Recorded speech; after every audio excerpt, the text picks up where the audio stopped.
sei que horário você está assistindo, mas seja bem-vindo ao canal Mentor de Propósito. Eu sou o João Neto. Muito bem-vindo a mais um podcast que a gente vai contar uma história, onde o tema é qual história você conta da sua história. E eu estou aqui hoje com uma pessoa fantástica, uma honra, Délio Pinheiro. Ô João, a honra é toda minha em participar, obrigado pelo convite.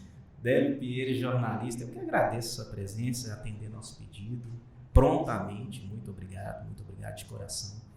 Você para nós é uma referência, para mim uma referência. Bondade sua. É escritor, jornalista, que mais, cara? Membro da Academia de Letras de Montes Claros.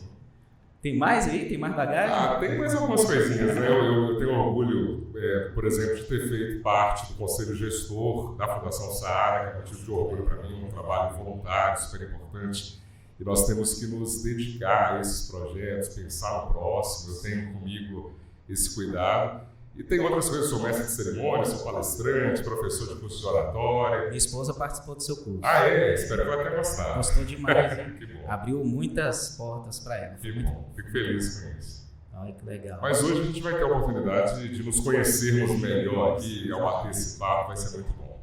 Délio, é assim, o que a gente quer saber é de onde você veio, qual a sua história. Começa para mim assim, de onde você é, né? E conta um pouquinho da sua infância.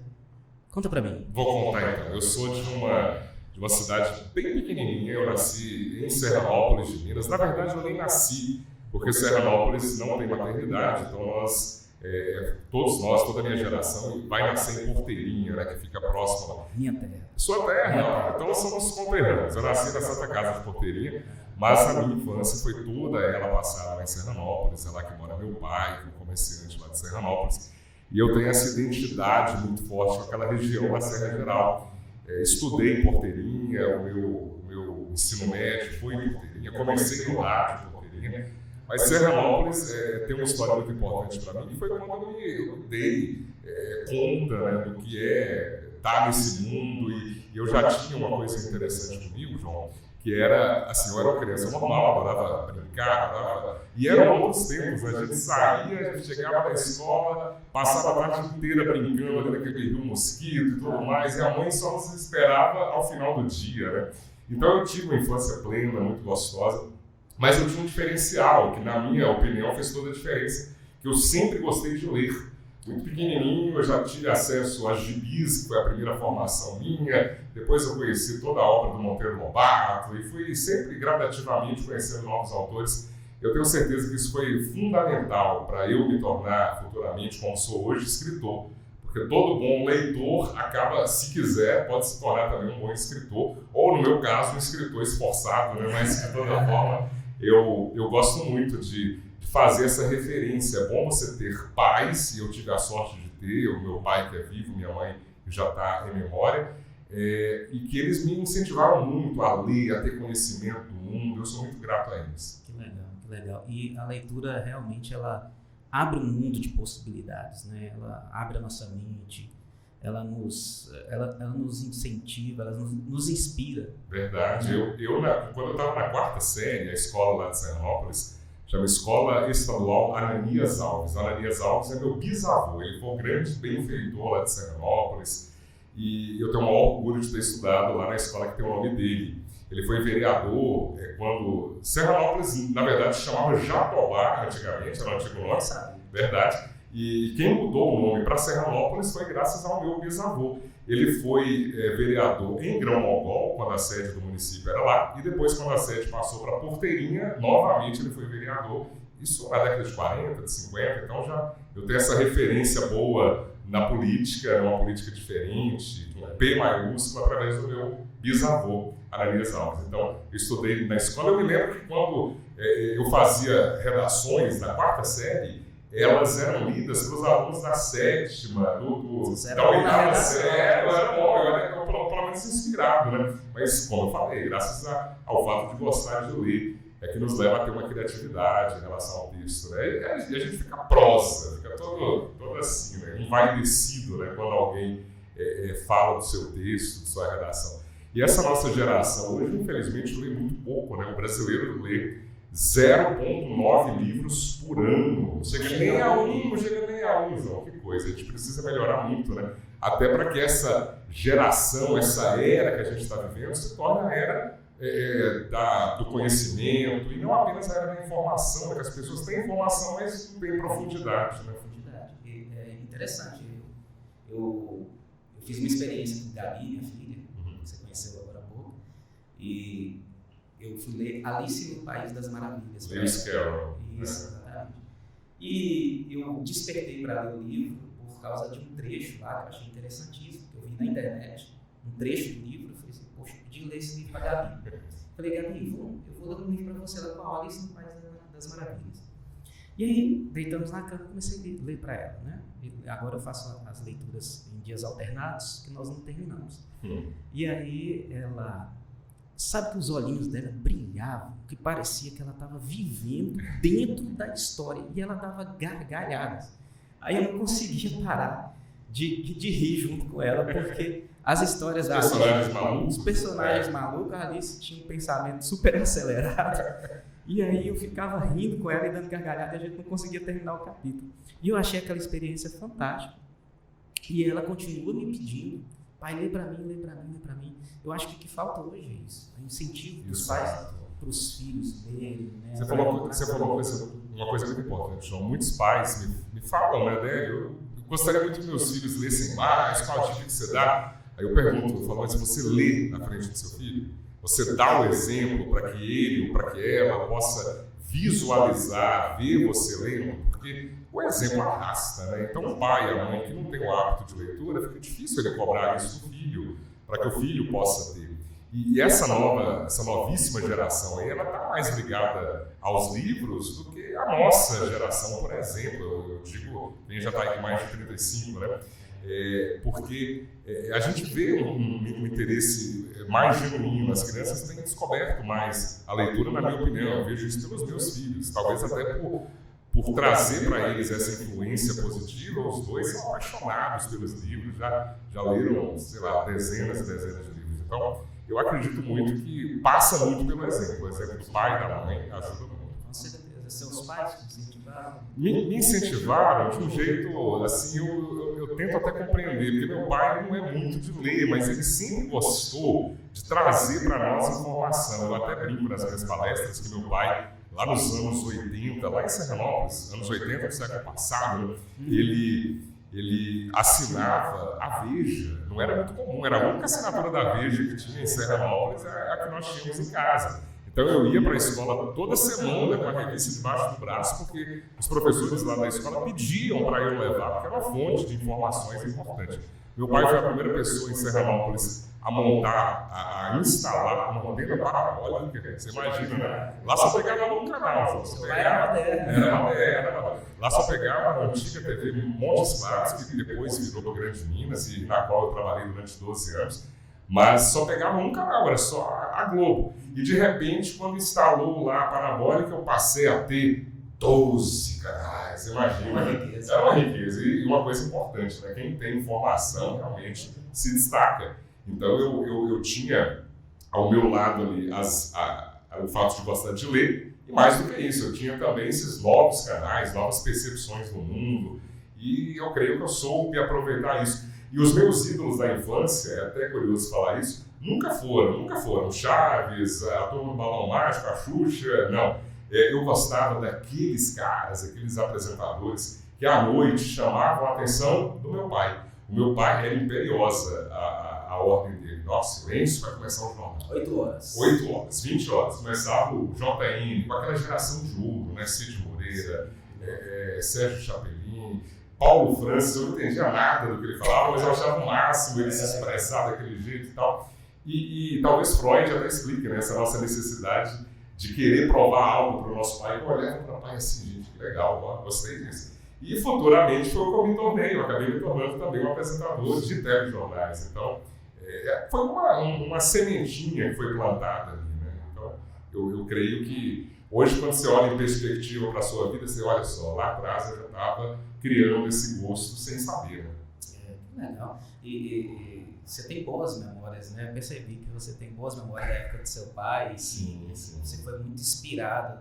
Não, assim, talvez não pelo fato da leitura, igual você falou, mas pelo fato da presença, do incentivo com a revista. Porque isso era importante, não era todo mundo que podia. Meu pai todos os anos, assim, a partir de 84, 85, ele comprava para mim aquele Almanac Abril. Eu lembro da Era um anuário que trazia informações daquele ano do Brasil e do mundo, né? Então, sabe aquele menino assim, que com 10 anos sabia todas as capitais do mundo, as capitais? Mas era um conhecimento, como o próprio nome indica, enciclopédico, né? Não era nada aprofundado, era mais decoreba. Mas eu era desses, eu adorava comprar também revistas sobre música, sobre cinema, então era diferente dos meninos lá da minha época. Mas era o elo de ligação com o mundo externo, né? Sim, verdade. Não tinha internet. Não tinha internet, a gente se informava assim, com as revistas, né? E eu me lembro assim, exatamente como era chegar lá na banca do Romildo, em Porteirinha. Era um rapaz, eu não sei se ele continua com a banca lá. A sensação de comprar uma revista na banca é uma coisa muito diferente, né? A gente, infelizmente, perdeu esse hábito. Hoje, claro, a gente continua adquirindo revista, mas não é como era antigamente, né? Eu não sei. Exatamente. Eu lembro que meu pai também ensinava a história. Isto é, que é a rival da vida. Rival da vida. E também ele comprava muitos livros de assuntos específicos. Por exemplo, livros sobre a Guerra Mundial. Ele tem uma coletânea. A enciclopédia Barça. A Barça é onipresente, né? Em várias casas tem ela. Para quem não sabe, Barça é uma relíquia, né? É um Google compilado em páginas de papel. Haja celulose, é uma parede inteira, assim, cada livrão, cada catatal, né? Com as letras A, B, C, D. Caríssimo, né? Era caro. E assim, quem tinha era quase a biblioteca da cidade. Verdade. Tinha a Barça e tinha a Britânia, né? As duas. Mas a Barça era mais famosa. Mas era realmente o nosso elo de ligação com o mundo. A gente descobriu como é que eram as coisas e tudo. E que bom que você... E o mais engraçado é que os filhos da gente perguntam assim: pai, mas como é que vocês pesquisavam lá na época de vocês? Eu falei: filho, sempre teve livro. É só você ir lá e procurar. Não é igual hoje, né? Que o Google acaba sendo uma mão na roda para essa nova geração, que de repente perdeu até esse interesse, né? De ir lá procurar, achar o livro certo, achar o capítulo que fala daquele assunto, porque conhecimento sempre teve, né? Só que agora ele ficou ainda mais democratizado. Mas engraçado, né, Jó? A gente não sabe o que fazer muito com essa informação. Uma coisa interessante, na minha época, talvez você tenha pegado isso, nós íamos numa locadora para pegar um filme, escolhíamos o filme, e gente, que bacana, o filme está aqui, levava para casa, assistia, tinha que rebobinar para devolver a fita VHS na segunda-feira. E hoje eu tive uma experiência de estar com a minha esposa, assim, de nós chegarmos em casa, vamos ver o filme? Vamos. Pronto, você pega o celular, pega lá o catálogo do Netflix, começa a olhar filme para cá, filme para lá, série.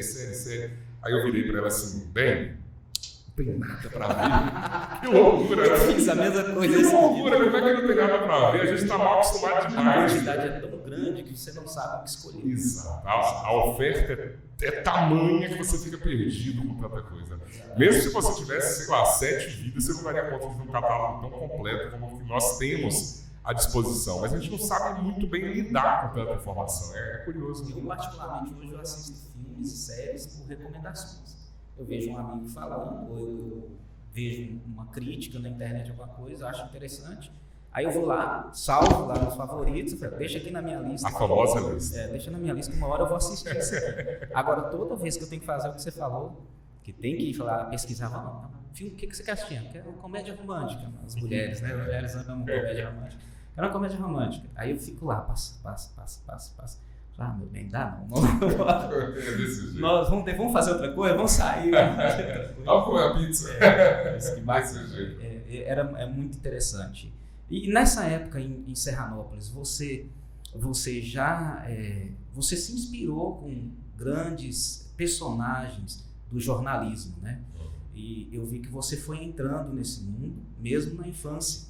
Sim. Você fazia redações. Quem gosta de escrever, né? Provavelmente um dia vai ser escritor ou editor de uma coluna de jornal, alguma coisa. E você provavelmente passou por essas etapas, né? Passei, João. Eu me lembro, isso não é uma memória minha, mas minha mãe falava, depois eu confirmei, Quando eu tinha, sei lá, meus 8 anos, eu brincava de apresentar um telejornal com a minha irmã. A minha irmã, mais nova que eu, era telespectadora e eu era a TV. Eu punha um papelão, uma caixa de papelão em volta de mim, entrava, né, nessa caixa e apresentava o jornal para ela, fazia até as anteninhas. Uma foto disso. Na época eu tinha. E uma coisa interessante, o meu pai, ele documentou muito da nossa infância, porque ele tinha uma máquina fotográfica descartável, chamada Love. Eu lembro. A máquina Kodak Love. Você tirava todas as fotos, mandava pelo correio, eles substituíam a máquina, já mandava outra e ficava nessa coisa aí. Mas essa foto não tem, infelizmente. Era eu apresentando o jornal para ela. Essa é a prova de que você sempre foi inspirado pelo jornalismo. Pois é, mas é engraçado que era algo tão distante que eu não podia naquela época imaginar, nossa, eu queria ser apresentador de telejornal. Não, era algo impensável. Em Serranópolis, que na época era distrito, hoje é uma cidade e tudo mais, mas era muito distante, era bem. Que idade você tinha, mais ou menos? Essa fase deve ser uns 8 para 10 anos, assim, que eu tinha essa curiosidade. E a fase da fantasia mesmo. Da fantasia, que a gente quer ser tudo, né? E o que eu fiz, né, para dar uma vazão a esse sentimento, a essa coisa da comunicação, foi ter começado no rádio. Isso em Porteirinha, foi a primeira rádio que eu trabalhei. Eu trabalho desde os 16 anos, a primeira experiência profissional, e de certa forma dentro da comunicação. Mas eu só fui para a televisão mesmo depois que eu vim aqui, já vim morar em Moc, quando eu fiz o curso superior de jornalismo, e foi um pouco mais tardio, porque lá era muito distante até para sonhar, né, em ter algo assim. Hoje não, hoje está mais fácil. Essa nova geração aí, até a internet abriu a perspectiva real aí de você poder sonhar com o que você quiser. Recentemente nós tivemos um mineiro, que foi o primeiro civil brasileiro que conheceu o espaço, né? Que história fantástica que esse rapaz tem para contar. Então hoje os nossos limites eles se expandiram bastante, né? Hoje uma criança ele sonha em ser o que ele quiser, isso é muito bom, muito positivo. Bacana. E aos 16, quando você foi para a Porteirinha, foi para a rádio? Eu fui para a Rádio Independente FM, que existe até hoje, foi uma escola para mim. Eu tive uma geração lá fantástica, assim, de colegas, né, como Judson Porto, Rei Venturini, Ana Paula, uma turma muito com Sérgio Moreira, que já é falecido. Para mim, eles foram, assim, grandes professores. Eu pude aprender a fazer comunicação de uma maneira muito interessante. E é uma escola, João, fantástica. Aquele jornalista que vem do rádio, ele se destaca. Agora, recentemente, a gente está vendo aí no vídeo, por exemplo, eu vou lembrar o nome dele, o Hudson, que saiu da Transamérica, da Pop, e é repórter. Eu acabei sendo colega dele durante pouco tempo, ele chegou agora, e eu acabei saindo. A Hudson está na TV agora? Isso, lá na Inter TV. E a gente nota, né, a tranquilidade, o jeito de fazer, já chegou e já está dominando. Tem uma liberdade, tem um jeitão. Por quê? Porque o rádio, ele sempre fez isso ao vivo no rádio, né? Então o rádio é uma escola fantástica.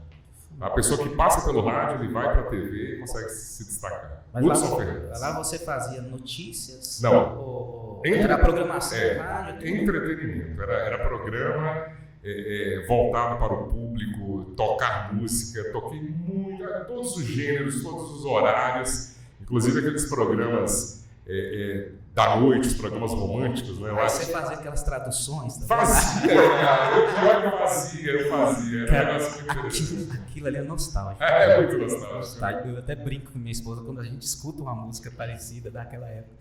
Aí eu começo a fazer traduções, ela morre de rir. Então faz, lembra? Lembra.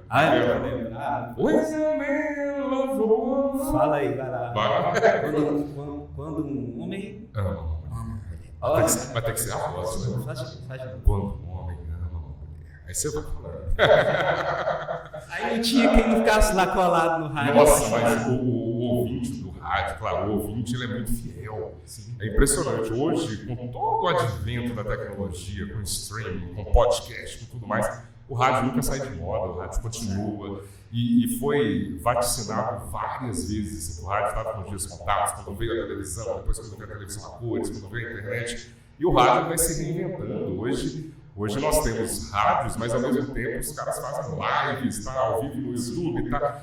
Por exemplo, a transmissão esportiva não é só mais você ouvir o radinho, você consegue ver a equipe narrando no Mineirão, no intervalo, mostra o estádio, quer dizer, o rádio se reinventou, a internet deu essa força para o rádio. E você falou realmente, quem gosta de rádio gosta mesmo, é apaixonado. Tem alguns programas que até pouco tempo eu ainda ouvia, Comando da Sete. Fantástico. Comando da Sete. O Benedito Said. O Benedito Said, eu gostava demais.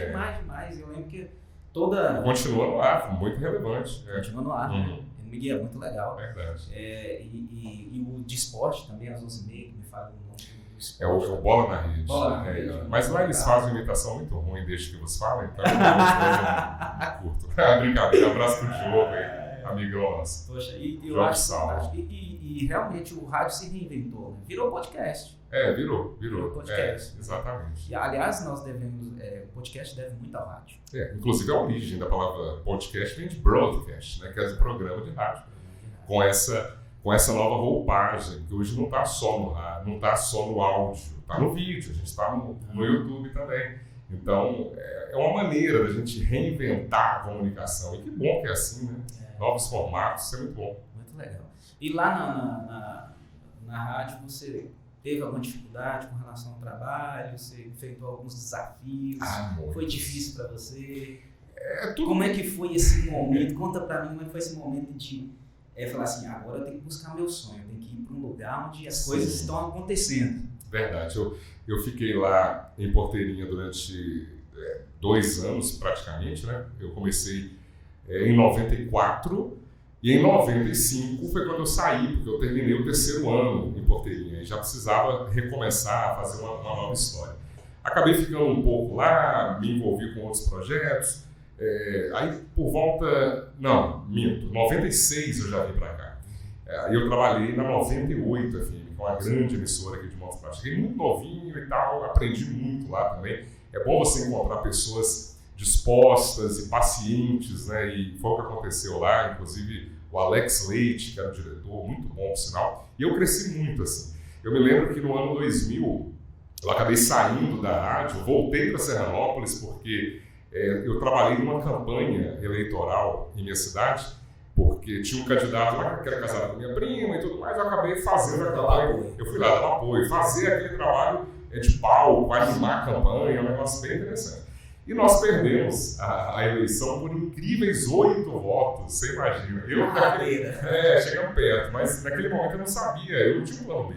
Na minha cabeça, eu pretendia ficar um pouco, ajudar na administração que nunca existiu, né? E de repente eu me vi na necessidade de retornar para cá. Foi quando eu entrei na Itatiaia, na 100,3, lá no ano 2000 para 2001, e fiz uma carreira muito bonita no rádio. Foi a emissora onde eu fiquei mais tempo, onde realmente eu construí uma história. Eu fiquei lá até, salvo engano, 2010, quando finalmente apareceu a ideia de entrar para a TV. Eu já tinha formado em jornalismo, nunca tinha feito disso uma obsessão, mas no primeiro teste que eu fiz para a TV eu já passei, e na época eu me lembro de eu fazia um curso, o 2º curso superior, estava no 4º período de Direito. Só que o chamado do jornalismo foi tão forte que eu acabei, a princípio, trancando a faculdade e não voltei lá ainda para destrancar essa faculdade. Se passaram 12 anos, creio que o direito perdeu um profissional esforçado, mas eu segui a minha paixão, meu propósito. Né? Quando a gente descobre um propósito, realmente é algo muito forte que não dá para desviarmos da rota. Né? Hoje eu não me vejo fazendo outra coisa. Tenho outros projetos, quero, se tudo der certo, estar numa outra missão a partir do próximo ano, mas sempre sendo jornalista, né? Se tudo der certo, eu estarei deputado federal no ano que vem, mas não é isso. Mas sem nunca perder a essência, sem nunca deixar de fazer as minhas palestras, os meus cursos, que é o que me preenche. Isso realmente tem, para mim, uma força vital, assim. Eu não vou deixar de fazer isso, não. É interessante que você... percebendo sua caminhada, a gente vê realmente que o propósito seu sempre teve muito forte dentro de você. Né? Você foi trilhando caminhos, eu não considero nem que demorou muito, pelo que eu estou percebendo, mas que de 2 em 2 anos, de ano em ano, você foi mexendo, você foi mudando de lugar, mudando de rádio, foi melhorando, né? Mas teve medo? Teve algum momento que você teve medo de não dar certo? Ou você sempre teve essa animação, essa certeza, assim, não, eu vou na fé, eu já vou dar espaço aqui que eu não sei se tem chão. É verdade. Eu passei por um momento assim de imaginar que não daria certo quando eu saí do rádio e fui para a TV. Porque não é uma migração, digamos assim, fácil. Porque no rádio nós temos uma comunicação que ela é muito assim... Você fala, até a locução é meio sorrindo, né? Você está ligado aqui na rádio, bom dia para você, não sei o que, então você se adapta a esse tipo de comunicação. E de repente você vai para a TV, e a TV é mais sério. Não o jornal em si, que depois eu acabei imprimindo de um jeito pessoal, então eu brincava, eu sorria. Mas, claro, nos momentos que dava, porque tem momento muito sério, tem uma cobertura policial, enfim.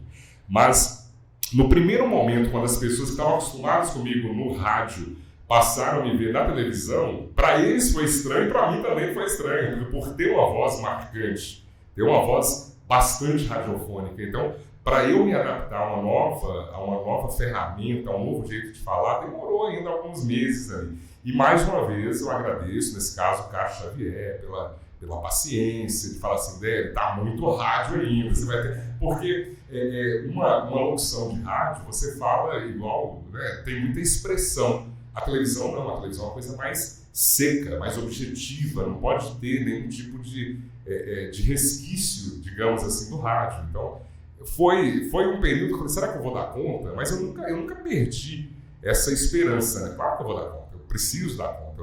Tanto é que eu tranquei a faculdade para me dedicar. Tem aqueles 3 meses ali que são fundamentais, né? Aquela fase, como é que fala?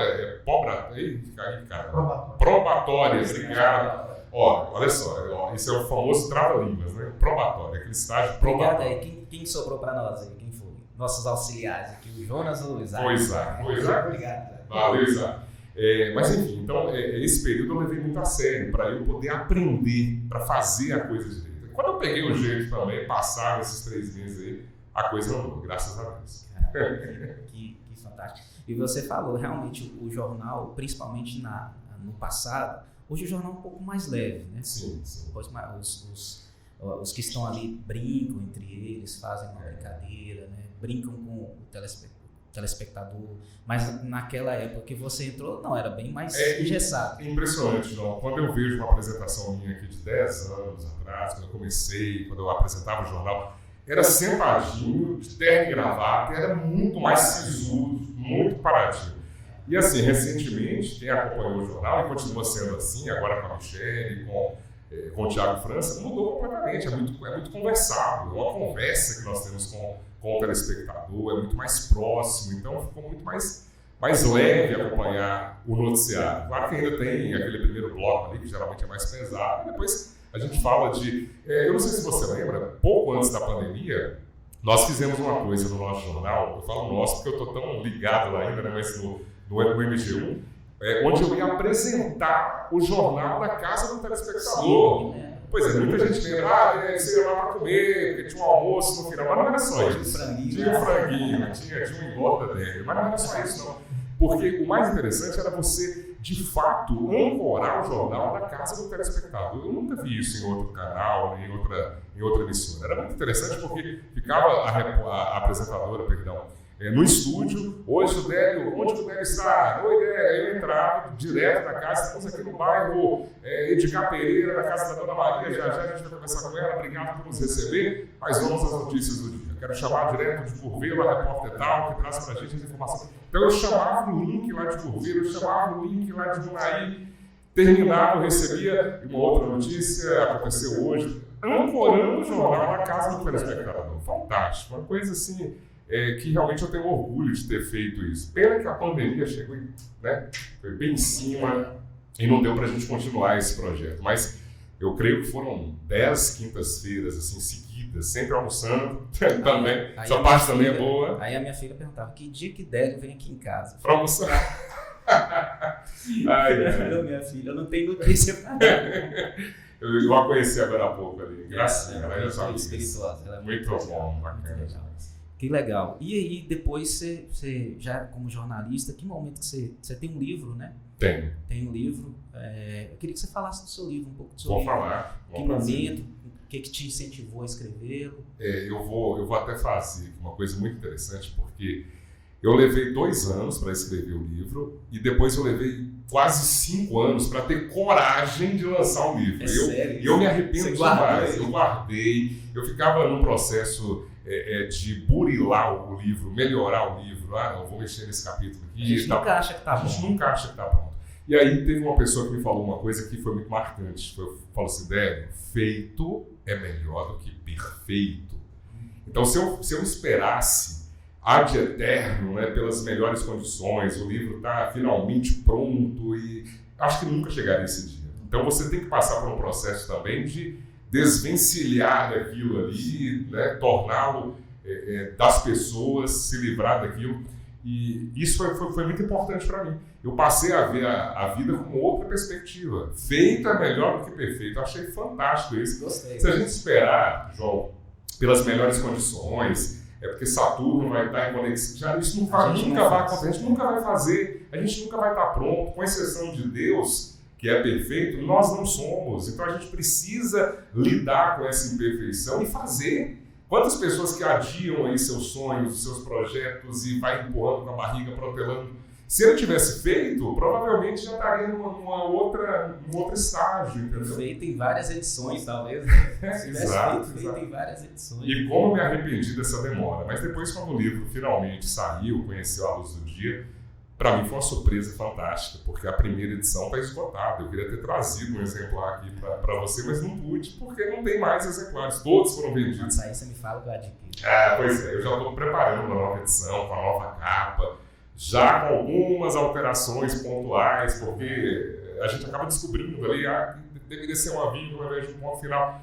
E é uma obra aberta, digamos assim, um livro.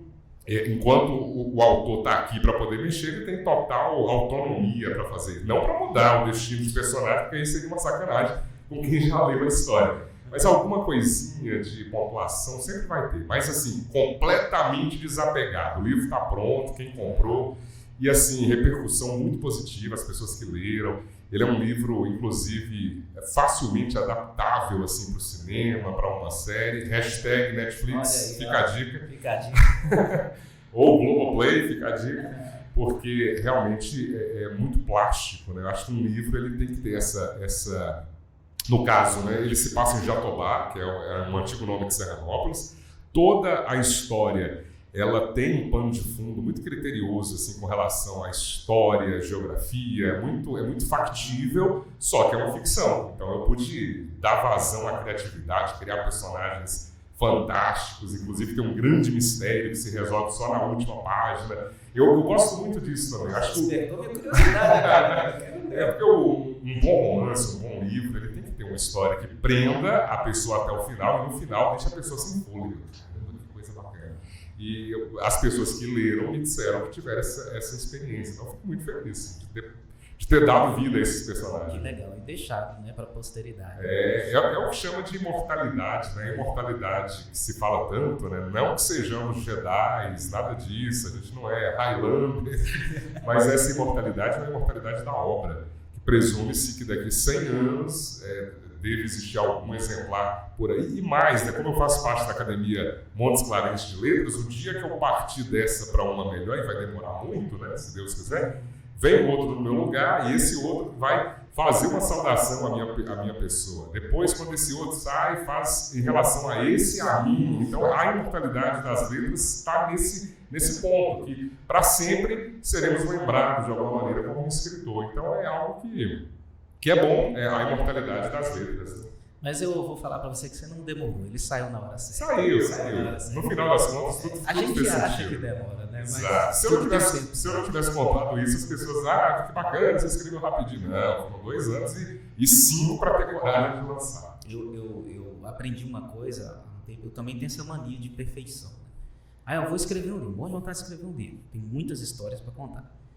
E aí mas isso aí eu tenho que escrever, eu tenho que entender a jornada do escritor, igual a jornada do herói, aí eu começo a estudar, aí eu começo a pesquisar, por que você não começa esse livro? É verdade. E eu aprendi um negócio, a minha primeira experiência aprendi assim, só se faz o caminho caminhando.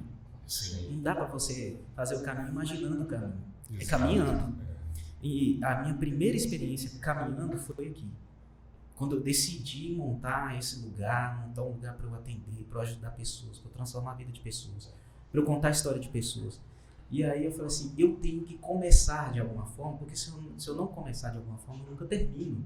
Ou eu nunca vou fazer. E quando eu escutei isso, eu falei assim, cara, preciso tomar uma decisão e fazer. E foi um momento que eu falei assim, igual você falou assim, vou lançar esse negócio logo. Preciso desapegar. Desapegar, exatamente. Aí eu me desapeguei com algumas coisas. Eu queria mais perfeição, queria mais detalhes, mais algumas coisas. Não tá bom. Eu não quero essa câmera, eu quero outra câmera, eu quero não sei o quê. Vamos fazer esse negócio? Fazer esse negócio dar certo. Tem uma frase muito, muito interessante da Clarice Lispector, que é uma das nossas maiores escritoras, que ela fala assim, que ninguém se engane, eu só consigo a simplicidade através de muito trabalho.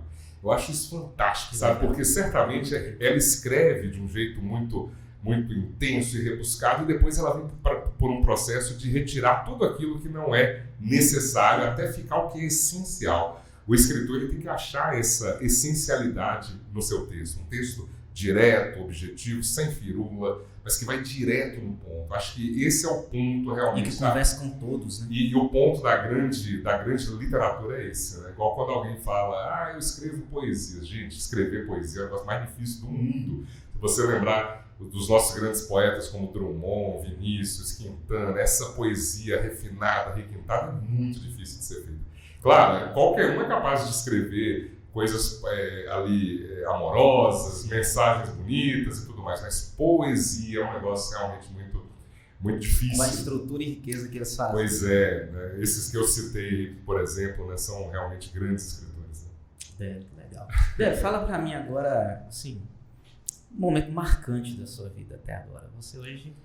Podemos revelar a sua idade? Podemos, 43 anos, 43. Muito bem vividos. Então somos mais ou menos da minha idade, eu tenho 42. Pronto, somos praticamente contemporâneos, né, da mesma época. Assim. Teve momentos marcantes aí nessa caminhada, porque o homem quando chega aos 40, né, é um negócio fantástico. Eu tenho uma história boa. Eu só entendi isso depois dos 40. Né? As pessoas falavam, os meus amigos mais velhos falavam pra mim, você vai ver quando chegar nos 40. Aí eu falei, que negócio é esse de 40 anos? Aí quando eu chego aos 40, eu começo a repensar tudo da minha vida. Ô João, e tem uma coisa, quando você chega nos 40, quando você entra no ENTA, né, o final ENTA, você só consegue sair quando você faz 100 anos. 40, 50, 60, 70, 80, 90. Com 100 anos você se livra. E até então você tinha 10, 20, 30, mas entrou no ENTA, vai demorar para sair. Agora, eu falei agora há pouco do Mário Quintana, ele tinha uma definição ótima. Uma vez perguntaram para ele, uma repórter, como que era fazer uma idade redonda. Você falou de 40, no caso dele era 70. Como que é fazer 70 anos? E aí o Mário Quintana, de uma maneira muito sábia, falou assim, olha, eu me sinto exatamente como o navio, quando o navio atravessa a linha do Equador. É exatamente assim. Aí ficou aquele silêncio, né? E aí ele explicou, né? Sabe o que acontece com o navio quando ele passa sobre a linha do Equador? Nada, que é uma linha imaginária. O navio não vai afundar, não vai a pique, não vai acontecer nada. Então essa questão cronológica é muito na nossa cabeça. Eu me sinto muito melhor hoje com 40 e poucos do que quando eu tinha 30 e poucos. Falo isso com muita convicção. Ainda mais que eu nasci de novo. Sim. Talvez seja o grande fato da minha vida. Há 7 meses eu fiz uma cirurgia delicada no coração. Eu descobri que eu tinha uma alteração na minha aorta, a aorta de todo mundo, ela tem 3 centímetros a espessura. A minha tinha quase 6, ela estava o dobro. E a aorta é a artéria mais importante do coração. Quando eu compreendi isso, eu vi quanto que a minha vida estava por um fio. Porque eu praticava exercício de alto impacto, eu corria meia maratona, eu pedalava mais de 100 quilômetros no final de semana, saía para pedalar, e estava com a bomba relógio dentro de mim. Porque quando... Aí fala assim, mas velho, o que poderia ter acontecido, né? Se essa aorta se rompesse, você teria um infarto, alguma coisa? Não, eu teria morrido. Porque quando a aorta se rompe, é o que a medicina chama de morte súbita, não há o que fazer. Como eu falei, é a artéria mais importante do nosso corpo e ela, em 20, 30 segundos, você perde a vida. Você se testando sem saber. Sem saber. E aí entra a figura da minha esposa, Camila. Ela insistiu muito para que eu fizesse um check-up completo que a Santa Casa de Montes Claros oferece. eu tirei um dia, mas eu vou perder um dia de trabalho. Não, você vai fazer porque começa 8 da manhã e vai até 2 da tarde, você faz todos os exames num dia só. E nós homens, eu não sei se você é assim, João, mas eu sempre fui. Eu ia fazer, ficava faltando um exame, tinha que levar, não levava, ficava ali, empurrando com a barriga. Relaxado, completamente relapso. E quando eu fiz, e no meio eu ia começar o teste ergométrico, eu ia fazer a bicicleta, o doutor Davi Marchetti, que é o responsável por esse setor, ele chegou no meu ombro dele, não precisa fazer esse exercício, não, esse exame, não, porque eu percebi uma coisa aqui diferente, vem cá, vamos conversar. E aí, pronto, a vida virou de cabeça para baixo. Quando ele falou para mim que provavelmente tinha essa dilatação, que eu precisava fazer uma cirurgia, eu falei, como assim fazer uma cirurgia? Fazer uma cirurgia cardíaca é a única solução. E uma cirurgia complicadíssima. Complicadíssima porque precisa abrir, serrar o tórax, ir lá no coração, pegar o coração, colocar um tubo de Dacron, né, que é o no caso meu, graças a Deus, não precisou de colocar stent, não precisou colocar ponte safena, nada, mas tinha realmente esse problema. E o que foi decisivo foi quando eu cheguei para o médico e falei assim, olha, eu preciso fazer mesmo a cirurgia, eu não consigo viver assim. Falei, você pode viver, mas esse problema seu, ele vai piorar daqui para frente 25% a cada ano. Aí eu fiz os cálculos, né? Isso me dava 4 anos de vida, no máximo. Porque o mínimo era uma semana e no máximo 4 anos. Então, diante de uma situação como essa, o que você faz? Vamos lá, partiu cirurgia. Coloca na mão de Deus e vamos que vamos. Como é que você deu essa notícia, professor? Cara, ela foi mais forte que eu, porque muitas vezes a gente dá uma fraquejada, né? Mas ao mesmo tempo eu tive um autocontrole muito forte, porque eu soube esperar ainda alguns meses para fazer a cirurgia. Eu fui em BH, procurei uma segunda opinião lá no Madre Teresa, o médico que me atendeu falou assim, velho, olha, é caso para cirurgia, se eu fosse você, eu nem voltava para Montes Claros, você já ficava aqui, já vamos fazer a cirurgia. E eu, com vários compromissos assumidos, eu tive que ter esse autocontrole. Só mesmo faltando uma semana para a cirurgia, é que eu me ausentei, saí da TV. Eu lembro do dia. Pois é. E aí eu falei, gente, eu estou indo cuidar da minha saúde, mas eu não falei para as pessoas assim, sobre a gravidade realmente da coisa, né? Porque assim, podia acontecer 1000 coisas, né? Agora a sensação, João, quando você acorda, quando você está no CTI, você está todo... Eu cheguei a ser entubado, eu tive a cirurgia muito complexa e tudo mais, mas quando você acorda e você começa a se apalpar, e você se dá conta que você passou pelo pior, e que eu não sabia que nem era o pior, isso é curioso, porque a cirurgia em si, ela foi muito bem feita, né? As pessoas que fizeram o Dr. Sérgio Guedes, deu um show, toda a equipe dele, graças a Deus não teve nenhum problema. Mas a recuperação da cirurgia cardíaca, meu Deus do céu, foram os 2 meses assim, piores da minha vida, de muita dor. Você não conseguir nem movimentar direito, você não conseguir dormir direito. É só dormir sentado, acordando de hora em hora, é impressionante. Dependendo de todos, né? Dependendo de todos, e nessa hora também a gente aprende que nessas horas quem fica do seu lado é a sua família, sabe? Quem está ali o tempo todo, e enfim, foi muito doloroso, mas a cada dia que passava, eu falei, gente, hoje já foi um pouquinho melhor. Ontem foi terrível. A minha esposa, quando dói, assim, me fala, olha, é só quando eu respiro dói. É uma dor terrível. Então, mas assim, eu passei por isso tudo, passei por essa provação, mas sem nunca desistir, sem nunca acreditar que não daria certo. Eu não tinha uma segunda opção, precisava dar certo. Era urgente e eu tinha muita coisa a fazer, eu tinha muitos planos e tal. Então, para mim, ter passado por isso despertou em mim uma coisa muito forte, assim, de propósito mesmo, de não me arrepender jamais daqui para frente das coisas que eu deixei de fazer.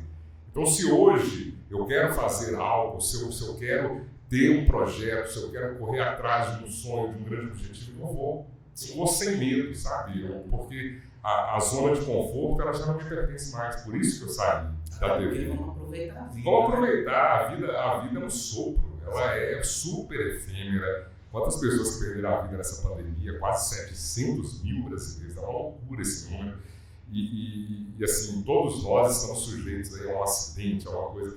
Então, é necessário a gente compreender que viver é um grande privilégio, a gente não pode desperdiçar. Então, minha vida passou a ter um outro significado. Eu claro, não passei pela situação que você passou, mas eu experimentei um pouquinho, 10%. Quando, ano passado, eu rompi o ligamento do joelho. Eu estava andando de patins com a minha menina. Já andava de patins com ela, de vez em quando, e tudo. E nesse dia eu resolvi fazer uma estripulia. Uma extravagância. Uma extravagânciazinha. E acabei no salto, caindo e rompendo o ligamento. Então eu fiquei 2 a 3 meses com a perna praticamente imobilizada. Praticamente não, imobilizada inicialmente e depois tirou a tala. Mas eu me sentia assim, eu ficava com raiva de mim mesmo. Porque me dá um copo d'água. Quem vai me dar banho? Quem vai me ajudar? Pega esse negócio pra mim, faz isso pra mim, faz pra mim. Aí eu ficava pedindo todo mundo da casa fazer as coisas pra mim. Eu falei, gente, se eu tivesse numa situação mais complicada, eu acho que eu ia ter que ter um equilíbrio emocional muito forte.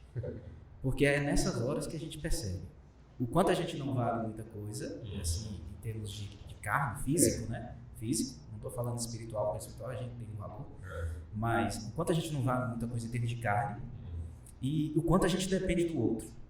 Sim. Né?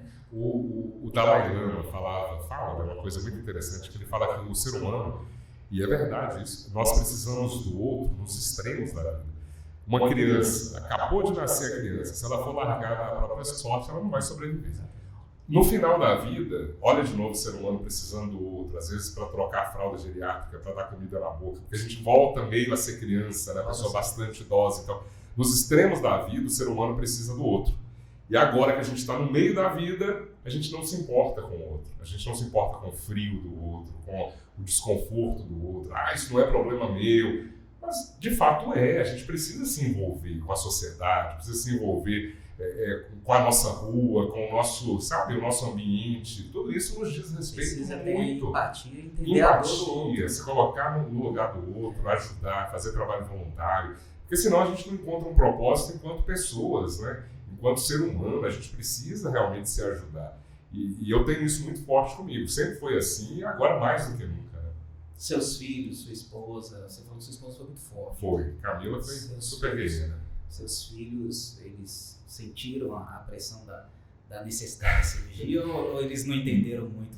Foi meio... Sabe aquele filme A Vida é Bela? Foi meio assim, eles não perceberam. Né? No caso do filme, a gravidade da Segunda Guerra, o pai conseguiu fazer uma narrativa e o filho não percebeu o horror que estava em volta dele. Os meus filhos, eles perceberam a gravidade quando eu já estava bem em casa, me recuperando, e assim, uns 10 dias depois da cirurgia, a TV foi em casa fazer uma matéria. Meu amigo João Edivar foi lá fazer uma reportagem. E na reportagem eles estavam todos animados, a televisão vem aí e tal, só que foi tão assim, veio aquela carga de emoção. E eu comecei a falar como seria a vida sem eles, sabe? E que isso chegou a passar por minha cabeça. Aí eles olhavam assim para mim, quando a equipe saiu, eu falei, papai, foi grave assim? Foi, filho, mas graças a Deus está tudo bem. Estou aqui. Porque a gente também não pode preocupar excessivamente a criança, né? Eles foram para aula, eu estou lá, eles foram para aula, lá curtir a infância deles, a vida que segue. E eu estava na mesa de cirurgia, quer dizer, não houve essa coisa, vamos parar tudo, porque o papai... Não, a gente colocou nas mãos de Deus, com muita fé, fé na ciência, fé naqueles homens ali, mulheres, né, que estavam naquela equipe, mas ao mesmo tempo é a vida que segue. Eu me lembro que a minha esposa, assim, faltando alguns dias para a cirurgia, ela ficava insistindo comigo assim, você tem que visitar sua avó, você tem que ir lá em Janaúba, sua avó tá velhinha, você não vai visitar sua avó velha, você não vai... Eu falei, Camila, eu perdi a paciência com ela esse dia, eu não vou visitar a avó coisíssima nenhuma, porque senão o pessoal vai dizer assim, parece que ele sabia, foi despedir da avó aqui, não tá despedindo é nada. Eu quero voltar lá bem para ver vó e tal. E foi o que eu fiz. A primeira coisa que eu fiz, assim, uns 50 dias depois, eu cheguei para o médico, ele estava muito doloroso e tal. Eu perguntei para ele, eu posso visitar minha avó? Desde que você não dirija, se você for num carro com um monte de travesseiro em volta, pode ir. E foi o que eu fiz. Fui lá visitar a avó numa boa, encontrei ela super bem. Mas aconteceu isso. Nossa, quando eu tive Covid, eu tive Covid 2 vezes. Né?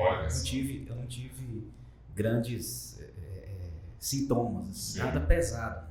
Mas eu ficava tentando assim, meu Deus, se alguma coisa acontecer, E eu ficava me policiando para não dar tom de despedida, né? Porque eu tive um amigo que ele deu tom de despedida para todos os familiares dele. Acabou que ele tá vivo, graças a Deus. Mas ele ficou dando tom de despedida. Falso. Mas é muito interessante isso aí.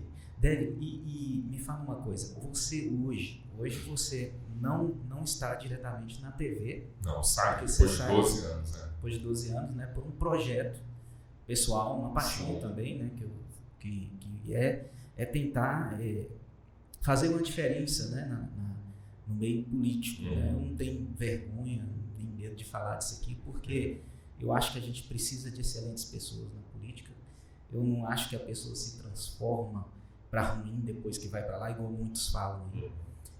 Pelo contrário, eu acho que quando a pessoa tem boa personalidade, ela terá lá também.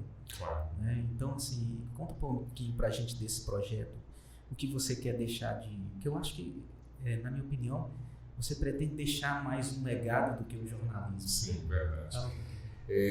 Essa é a palavra, legado. Eu espero, ao assumir essa posição, que não é uma posição fácil, sabe, João?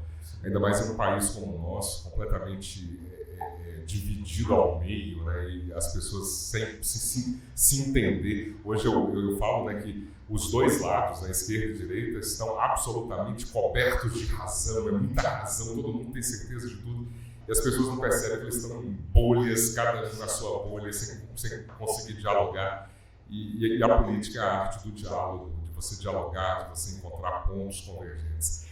Eu nunca planejei isso. Na minha cabeça, desde pequeno eu quero ser um deputado. Não, jamais.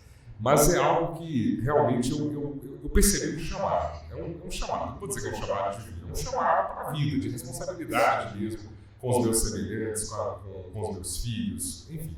Porque depois do que eu passei, eu deixei de lado essas coisas de ter receio, eu preciso viver essa experiência, sabe? E a política, infelizmente, ela está muito mal vista, muito mal vista. Então, no meu caso, sair de uma zona de conforto, né, de apresentar o principal jornal de uma emissora, ter o respeito dos colegas, ter audiência, ter admiração, deixar tudo isso para me tornar vidraça, não é fácil.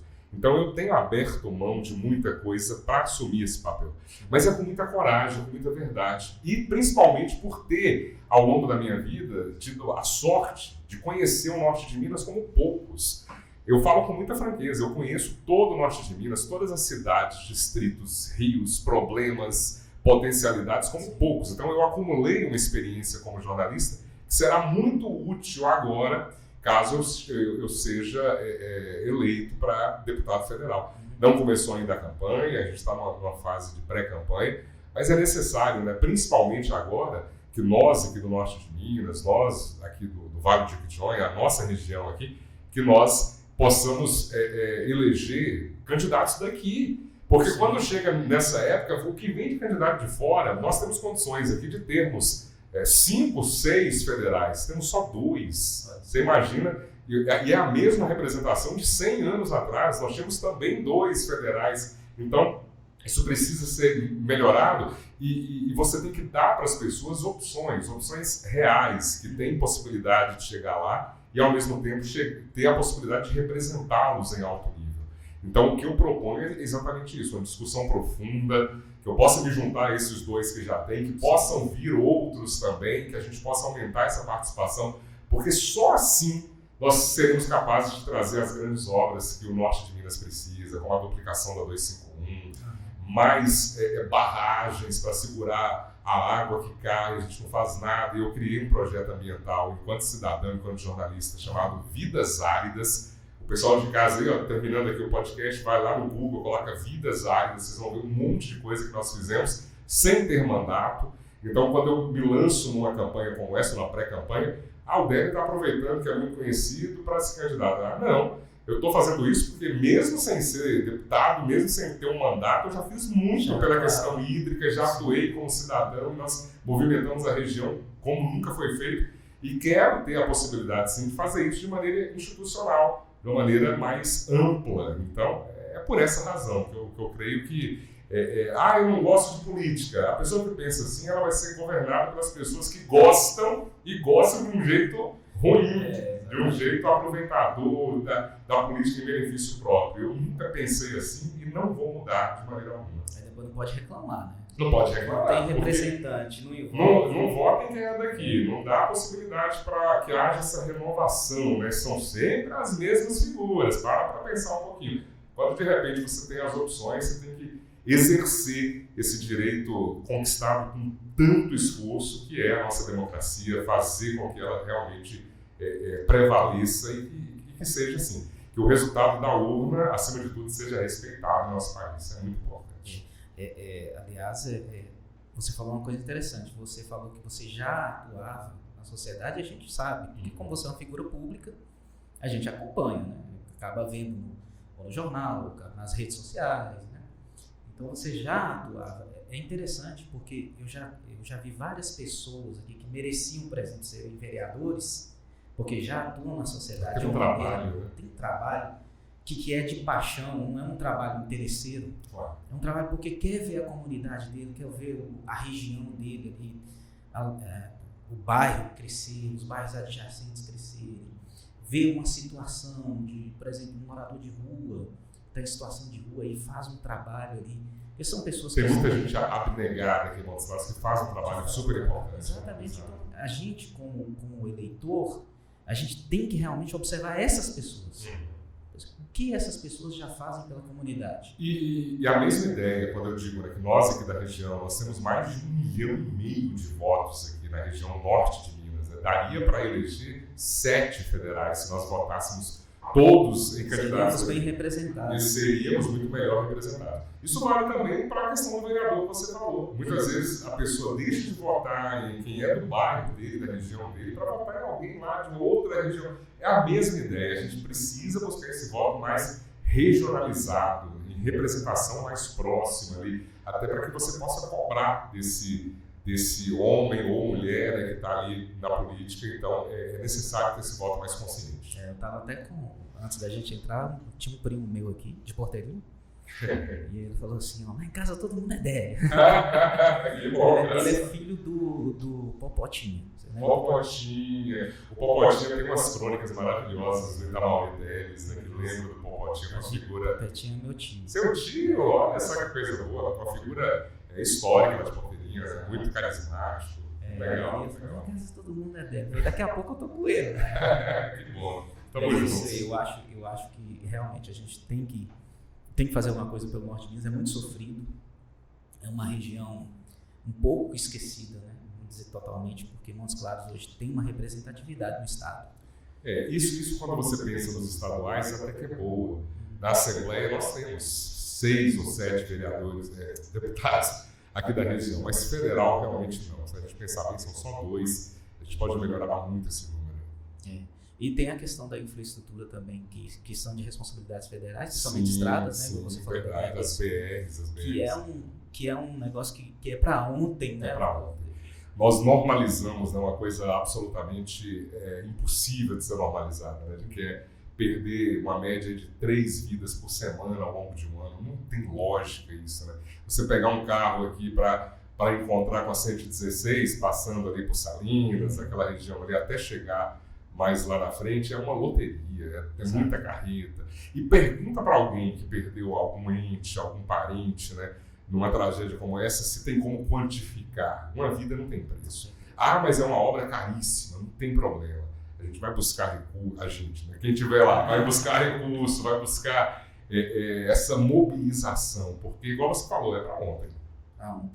E a gente está falando de um problema, né? São vários, a gente podia falar deles aqui, mas como o nosso propósito aqui é falar um pouco da vida também, eu estou muito feliz de verdade de estar aqui, João, porque é uma oportunidade que a gente tem de falar um pouco de nós, porque assim, embora as pessoas me reconheçam bastante, mas o trabalho da televisão ele é um meio impessoal, a gente não está falando da minha vida, não está falando da minha trajetória, é da notícia de outros. Eventualmente falava, né, o Délio está lançando um livro, não sei o quê, mas era algo muito, muito pouco. E ter uma oportunidade como essa, mais de 1 hora, poder conversar, realmente é uma oportunidade, eu te agradeço. Que legal, eu que agradeço.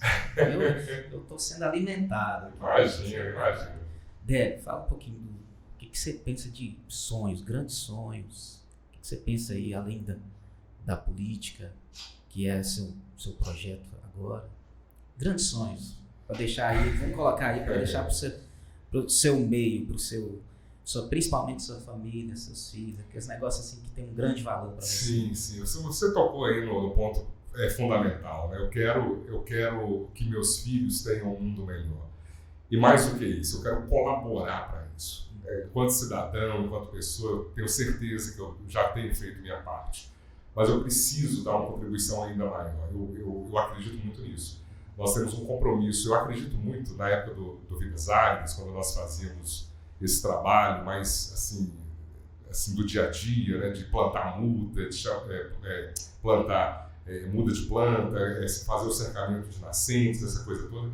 Eu me lembro de uma frase que eu gostava muito na época e que eu levei para a vida, assim, que é um ditado indígena americano, que fala que nós não herdamos esse mundo, esse planeta, dos nossos antepassados, não.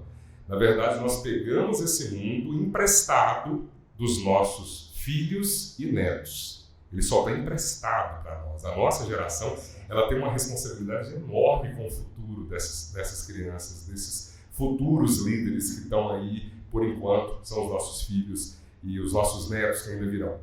Então, se cada um tiver essa percepção de que é fundamental deixar um legado, deixar uma marca, sabe? Uma marca indelével, que de contribuição, realmente a vida não terá feito sentido. Nós temos que deixar a nossa contribuição. E eu não estou falando isso apenas por ter um cargo público, não. A maior parte das pessoas faz isso diariamente com o seu trabalho, com sua honestidade, com sua integridade, com seus exemplos. O meu pai, por exemplo, ele deixou um legado fantástico.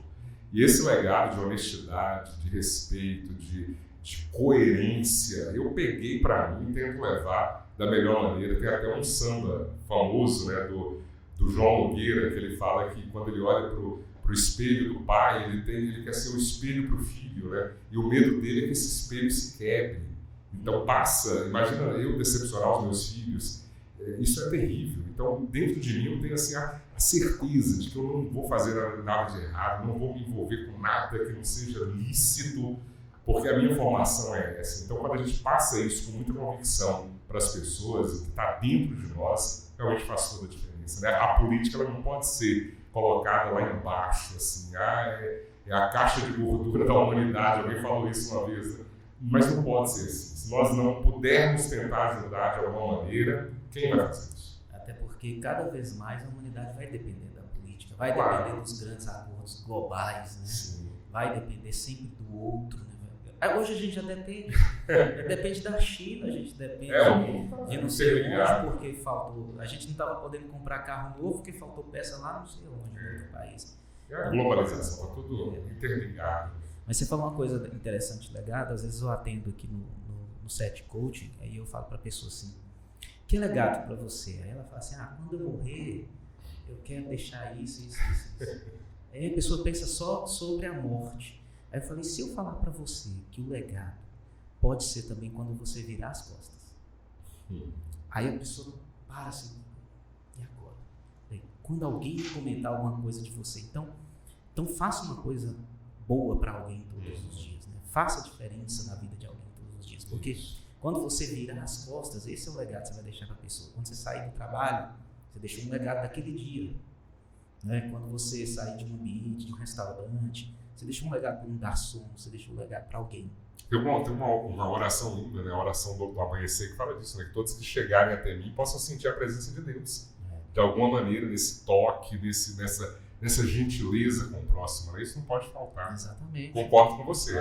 É o legado nosso de cada dia, né? O legado nosso de cada dia. Eu falo, quando você virar as costas, é o seu legado. Exato. Sua missão. Então faça a diferença. Eu tenho muito isso também com os meus filhos.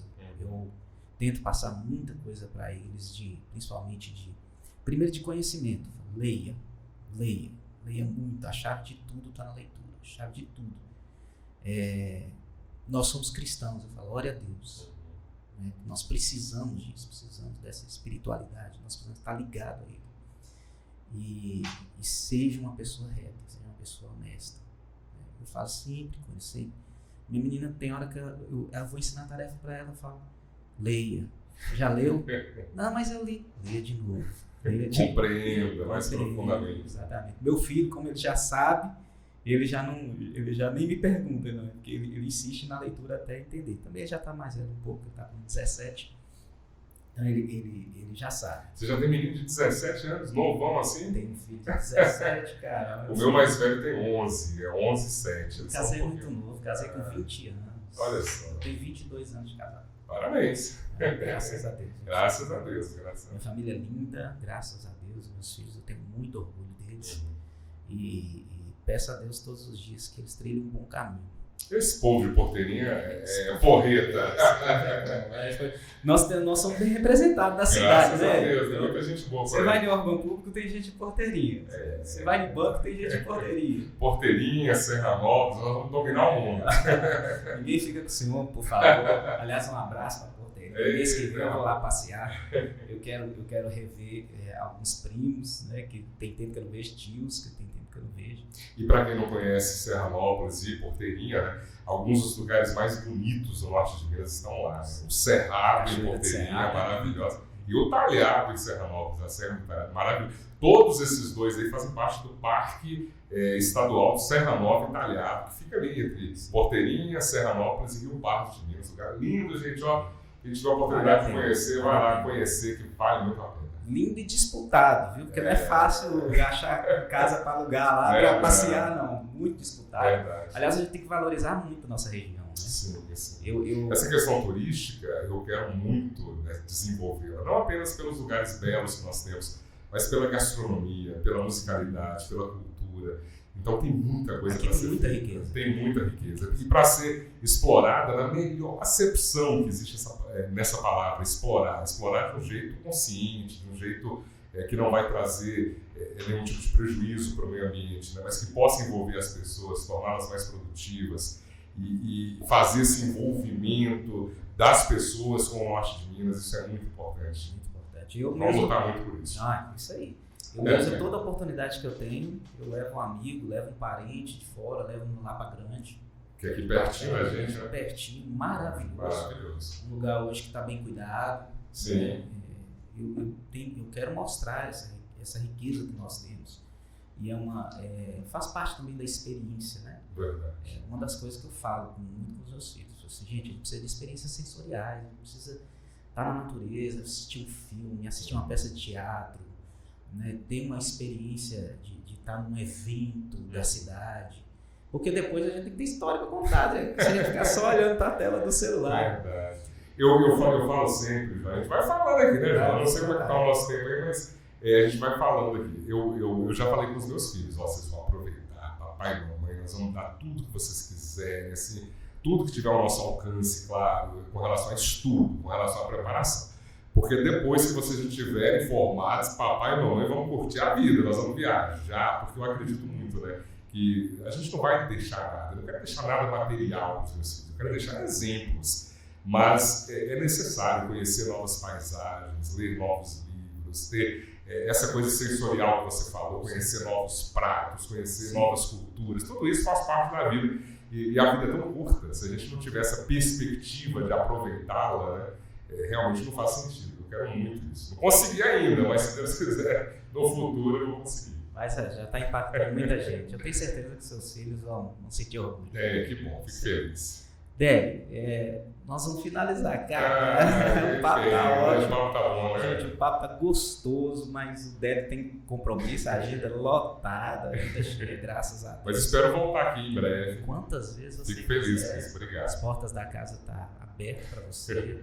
Não só para estar participando comigo do podcast, mas para usar o ambiente, tá? A porta está aberta. Obrigado. Né? E para finalizar, eu queria que você deixasse aí um recado, uma frase, aquilo que mais você leva como lema. Deixa aí para nossos espectadores. Pois é, vou deixar então um recado final que passa por esse legado do qual falávamos agora há pouco. Né? Cada um precisa deixar a sua contribuição, seja ela humilde, seja ela mais grandiosa, mas sempre com a perspectiva de fazer o bem. Se cada um fizer um pouquinho, nós teremos um mundo melhor, um mundo mais justo, um mundo mais humano, E nós precisamos disso, né? Precisamos que as pessoas se entendam mais, que a gente deixe de lado tudo aquilo que nos afasta, parar de queimar pontes e começar a construir novos caminhos para reconectar as pessoas. Então, eu espero ser parte disso, dessa reconexão com a boa política, nesse novo desafio. Eu aprendi uma coisa muito importante, João. Eu parei de usar muito o nome sonho para me referir a tudo aquilo que eu quero realizar. Porque um dia eu descobri que o sonho, embora a gente se alimente dele, mas o sonho é absolutamente abstrato. E quando você substitui, como eu fiz, substituir a palavra sonho pela palavra projeto, eu tenho projetos hoje. Qual que é a diferença do projeto para o sonho? Que o projeto tem data. Tem data para você fazer, tem data para você realizar, tem data para você finalizar. Se você sempre deixar a perspectiva de sonho, ele nunca vai se concretizar ou vai demorar horrores para se concretizar. Então, quando eu passei a compreender que a vida precisa realmente de projetos, eu me lancei com muita coragem, com muita determinação para realizar esses projetos. Guimarães Rosa, que é um escritor maravilhoso, falava muito sobre isso, né? Que a vida, ela desinquieta, afrouxa, mas o que ela quer da gente é coragem. Então, que tenhamos muita coragem para fazer o que precisa ser feito, com Deus acima, né, de tudo, e com essa perspectiva real de poder contribuir cada vez mais com a sociedade. Eu agradeço aqui, então, pelo espaço. Obrigado. Obrigado, de coração. Valeu, amigo. Prazer te conhecer. Olha, prazer pessoalmente. Isso. A gente sempre acompanha lá, né? Gente, obrigado aí, obrigado, Délio. Eu que agradeço. Um grande abraço. Obrigado aos meus amigos aqui, Jonas e Isaac, que estão aqui junto com a gente dentro do estúdio. Isso aí, pessoal. Acompanhe o Délio também lá na rede. Qual que é a rede? O principal meu é o Instagram, Délio Pinheiro Jornalista. Vai ser um prazer contar com os novos seguidores aí que acompanham aqui o Mentor de Propósito. Adorei participar. Maravilha, maravilha. Siga a gente lá também no @Mentor de Propósito, Instagram, TikTok e YouTube. Um abração para vocês. Obrigado, pessoal. Tchau, tchau.